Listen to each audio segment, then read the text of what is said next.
GG Kanan, senang sekali kalau pada hari ini kita bisa sama-sama kembali. Kita mau saat teduh bareng yuk. Nah teman-teman, hari ini kita mau belajar dari kisah keponakannya Abraham, yaitu Lot. Bagaimana Lot diselamatkan oleh Tuhan dari Sodom dan Gomora, yang sebenarnya mau memberikan kepada kita satu warning bahwa jangan bermain-main dengan Tuhan. Jangan bermain-main dengan Tuhan. Karena itulah yang dilakukan oleh Sodom dan Gomora. Sodom dan Gomora adalah satu kota yang terkenal dengan dosa mereka pada zaman itu. Dan bahkan ketika malaikat Tuhan saja datang di dalam Kejadian pasal 19 awal, di situ dikatakan rumah mereka dikepung, lalu dikata, berikanlah mereka kepada kami supaya kami pakai mereka. Nah teman-teman, dalam bagian ini orang-orang Sodom menggunakan kata-kata yang mengkonotasikan akan melakukan dosa-dosa seksual. Tetapi teman-teman, ternyata kedua malaikat itu adalah malaikat yang diutus Tuhan untuk menyelamatkan Lot dari murka Tuhan atas Sodom dan Gomora. Itulah sebabnya teman-teman, di dalam ayat yang ke-11 dan ayat yang ke-12, ayat yang ke-13 di situ dikatakan demikian. Dan mereka membutakan mata orang-orang yang di depan pintu rumah itu, dari yang kecil sampai yang besar, sehingga percumalah orang-orang itu mencari-cari pintu. Lalu kedua orang itu berkata kepada Lot, siapakah kaummu yang ada di sini lagi? Menantu atau anak-anakmu laki-laki, anakmu perempuan, atau siapa saja kaummu di kota ini, bawalah mereka keluar dari tempat ini, sebab kami akan memusnahkan tempat ini karena banyak keluh kesah orang tentang kota ini di hadapan Tuhan. Sebab itulah Tuhan mengutus kami untuk memusnahkannya. Nah teman-teman, sesungguhnya ketika Lot diajak untuk keluar oleh kedua malaikat karena kota itu akan dimusnahkan, tapi sayang sekali di dalam ayat ke-16 dikatakan ketika ia berlambat-lambat.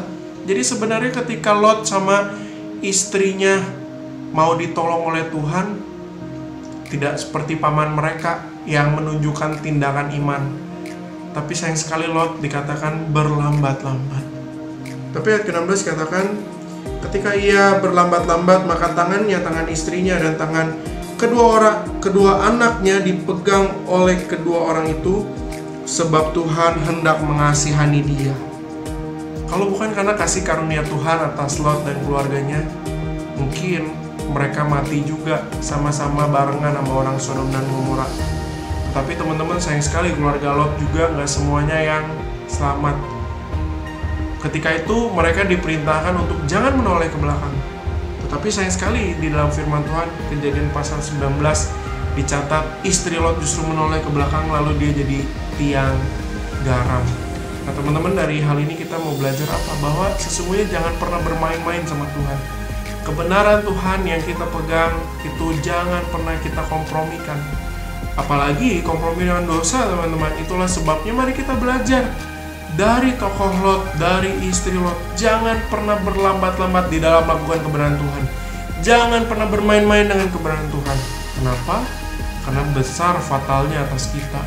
Nah, itulah sebabnya teman-teman, kita sebagai anak-anak muda Youth GG Kanan, mari kita belajar yuk sama-sama dengan rendah hati. Kita betul-betul tidak lagi bermain-main dengan Tuhan. Di dalam anugerah Tuhan, kita mohon sama-sama kepada Tuhan.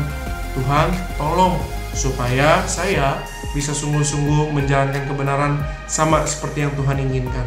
Kiranya Tuhan Yesus memberkati kita semua. Amin. Nah, tadi itu satu ya guys. Nah, kita harus belajar, kita itu tidak boleh berlambat-lambat ataupun bermain-main dengan Tuhan. Karena dapat berakibat fatal seperti istrinya Lot yang sudah diperintahkan untuk tidak boleh menoleh ke belakang, tapi dia tetap menoleh dan akhirnya dia pun menjadi tiang garam. Nah, untuk menutup saat teduh kita, mari kita berdoa. Ya Tuhan, terima kasih ya Tuhan, kami sudah dapat mendengarkan saat teduh kami ya Tuhan. Ya Tuhan, selalu ingatkanlah kami agar kami tidak bermain-main dengan Tuhan ya Tuhan. Dan juga tolonglah kami ya Tuhan, agar kami dapat menjalankan kebenaran Tuhan sesuai dengan yang Tuhan inginkan. Ya, terima kasih ya Tuhan, dalam nama Tuhan Yesus kami sudah berdoa, amin. Nah guys, jangan lupa ya, besok kita bakal ada saat teduh lagi di channel ini. Nah jangan lupa ikut dan juga bagikan saat teduh kita ke orang lain juga, supaya banyak orang yang mendapatkan berkat dari saat teduh kita. Nah, jika kalian mempunyai pertanyaan ataupun pergumulan, boleh ditanyakan langsung DM ke Instagram kita. Dan juga jangan lupa dengerin podcast kita ya guys. Nah, hari Sabtu pada jam 7 juga kita bakal ada Zoom Fellowship. Nah, Linknya nanti akan dibagikan oleh WA, dari WA ataupun lain teman-teman. Nah, kalian jangan lupa ikut ya. Oke, sampai situ saja. God bless you guys. Terima kasih. Bye-bye. Oke guys, kembali lagi dalam obrolan santuy anak milenial. Nah, di sini tempat kita mengenal Tuhan pada zaman now ini loh. Tema kita hari ini sih Why We Feel Lonely. Berarti kita secara nggak langsung kita bakal bahas tentang loneliness. Enggak, teman ada, maksudnya kayak pasti setiap manusia ada pengen ngerasa sendiri. Iya, sebenarnya cara kita mengatasi kekosongan dalam hati adalah dengan melihat bahwa yang dapat mengisi hati kita adalah Tuhan ya sebenarnya pada dasar itu. Ada nih orang, dia tuh merasa lonely. Nah, dia tuh bukan merasa lonely lebih tepatnya, dia tuh merasa bebannya tuh dia berat sendiri kok dibandingin yang lain. Gimana tuh kok? Justru ketika lu ngerasa beban lu berat, lu harus kasih itu ke Tuhan dan lu bilang ke Tuhan, Tuhan, beban gue ini berat ya, tapi gue mau pikul sama-sama Tuhan. Nah, tapi Tuhan tetap berkata, ayo kita pikul barengan, dan jangan ngerasa lu pikul ini sendiri.